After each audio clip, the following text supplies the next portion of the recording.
Gloire à Dieu. Bonjour. Nous allons prier.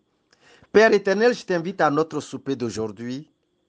Mets-y du sel et tous les autres ingrédients nécessaires pour une bonne dégustation et un bon appétit spirituel. Merci Seigneur. Au nom de Jésus, j'ai prié. Amen. La loi de la liberté. Jacques chapitre 1, verset 25. Mais celui qui aura plongé les regards dans la loi parfaite, la loi de la liberté, et qui aura persévéré, n'étant pas un auditeur oublieux, mais se mettant à l'œuvre, celui-là sera heureux dans son activité. Praise the Lord. Je vous parle de la loi qui a franchi et qui libère l'homme. Et je vous dis que la loi est faite de la parole de Dieu. Et cette parole est Dieu parmi l'humanité. Elle nous révèle l'identité de Dieu, son caractère moral. Donc obéir à la loi de Dieu, c'est tout simplement s'élever jusqu'à son niveau pour être comme lui dans tous ses traits, dans tous ses traits caractéristiques. Alléluia. Il y a des lois dans ce monde, des lois. Vous en trouverez dans les couvents de fétiches, dans les constitutions des États. Vous en trouverez dans les lois internes, dans les religions, dans les royaumes, dans les familles et dans les foyers conjugaux. Vous en trouverez des lois, des lois. Mais la loi qui rend véritablement libre, c'est la parole de Dieu.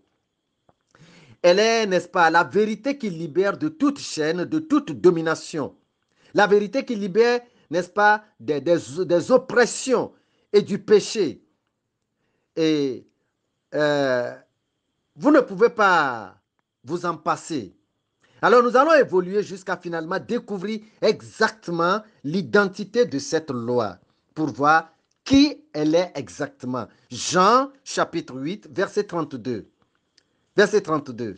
Vous connaîtrez la vérité et la vérité vous affranchira. Praise the Lord. Ici, la loi s'identifie. Commence par s'identifier. Elle prend un nom, la vérité. Vous connaîtrez la vérité et la vérité vous affranchira. Alléluia. La vérité. Pouvons-nous la connaître mieux, cette vérité? Allons au verset 36, toujours de Jean chapitre 8, verset 36. Si donc le Fils vous affranchit, vous serez réellement libre. Alléluia. Continuons, laissons la parole de Dieu s'expliquer d'elle-même pour nous donner plus d'éclaircissement. Jean chapitre 14, et je vous lis le verset 6. Jean, nous avançons un tout petit peu seulement. Jean chapitre 14 et le verset 6. Vous y êtes? Jésus lui dit, je suis le chemin, la vérité et la vie. Nul ne vient au Père que par moi. Alléluia. Voilà. Nous venons de découvrir le vrai nom de la loi qui libère. La loi qui libère est née de la parole de Dieu. Et la parole de Dieu est la vérité. Et cette vérité s'appelle, selon ce que nous venons de lire en Jean 14, verset 6, cette vérité s'appelle Jésus-Christ, le Fils unique de Dieu. Jésus, il est le résumé de tous les commandements et, n'est-ce pas, et lois de Dieu. Le salut de Dieu régit en Jésus-Christ. Cela veut dire que sans Jésus-Christ, il n'y a pas de salut, il n'y a pas de vie. Je vous amène à découvrir vous-même de plus près ce que la Bible dit à ce propos. En Actes, au chapitre 4, je vous fais voir le verset 12. Actes, chapitre 4, le verset 12. Ouvrez votre Bible avec moi. Actes, chapitre 4, le verset 12. Je lis ici le verset 12. Il n'y a de salut en aucun autre, car il n'y a sous le ciel aucun autre nom qui ait été donné parmi les hommes par lequel nous devions être sauvés. Est-ce que c'est un peu clair? Il n'y a pas de salut à quelque part. Sous ce ciel, parmi les hommes, au milieu de l'humanité, il n'y a pas de salut en aucun autre nom. Le passage nous fait comprendre clairement que Jésus-Christ seul est la personne par qui le salut nous est accessible. Plus d'autres personnes. Je vous en prie, vous avez besoin de Jésus pour votre affranchissement. Vous avez besoin de Jésus pour votre salut, pour votre liberté. Vous avez besoin de Jésus pour votre délivrance et pour votre épanouissement et pour votre victoire totale.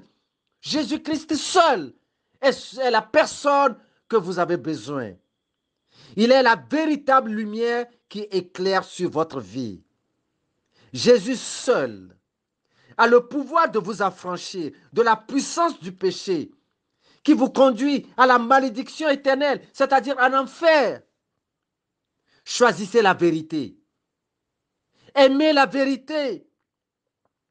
Ayez soif de la vérité, permettez à votre âme d'avoir soif de cette vérité qui est Jésus-Christ. Ayez soif d'entendre rien que la vérité. Elle vous libère, elle vous affranchit, elle vous délivre. Ne rejetez pas la vérité, puisque c'est elle qui vous libère. Si vous rejetez aujourd'hui la vérité qui vous libère, vous le regretterez très amèrement demain et pour toute votre éternité. S'il vous plaît, écoutez cette vérité que la Bible nous montre en Jean au chapitre 6. Jean chapitre 6.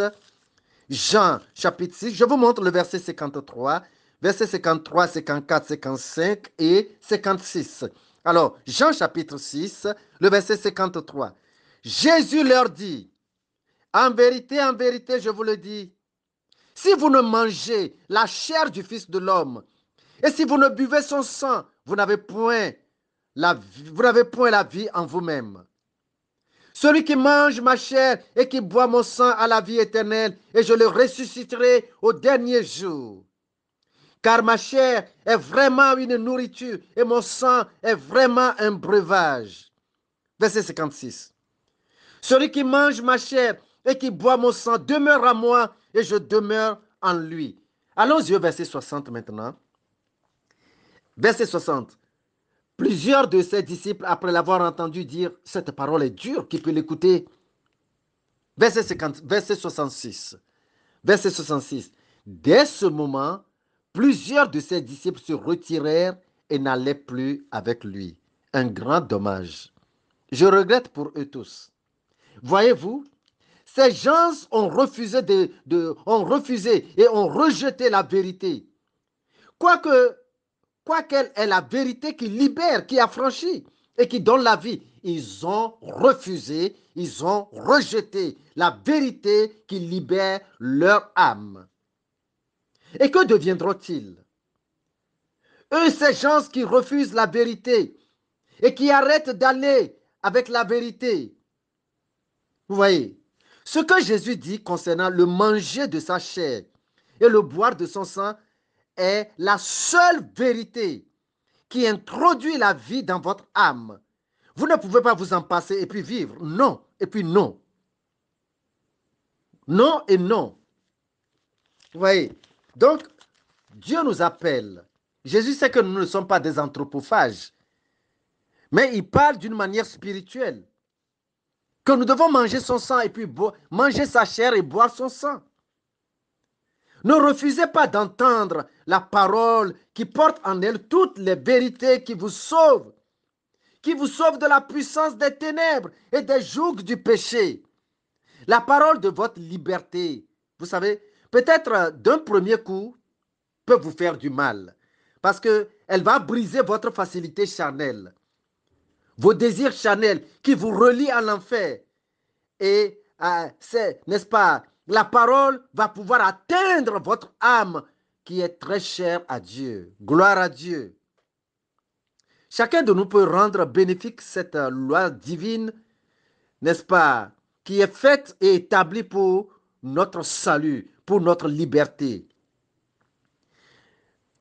Nous avions déjà lu en Jacques chapitre 1 verset 25, n'est-ce pas, tout au départ, que celui qui aura plongé les regards dans la loi parfaite, la loi de la liberté, et qui met en œuvre la loi de la liberté, la Bible dit que celui-là sera heureux dans ses activités. Et j'avais aussi dit un peu plus haut que Jésus-Christ est le résumé de tous les commandements de Dieu. Il faut donc accepter Jésus avec tout ce qu'il dit, car c'est pour votre bien-être spirituel qu'il parle, bien-être spirituel et éternel. C'est pour cela que Jésus-Christ parle. Lorsque vous choisissez d'écouter avec plaisir rien que la vérité et de la mettre en pratique, vous demeurerez en Jésus-Christ. Et Jésus-Christ demeurera en vous. Praise the Lord. N'oubliez surtout pas que Dieu vous aime parfaitement. Choisissez donc Jésus et vous échapperez au tourment de l'enfer. Vous jouirez de la plénitude de la vie en Jésus-Christ. Alléluia.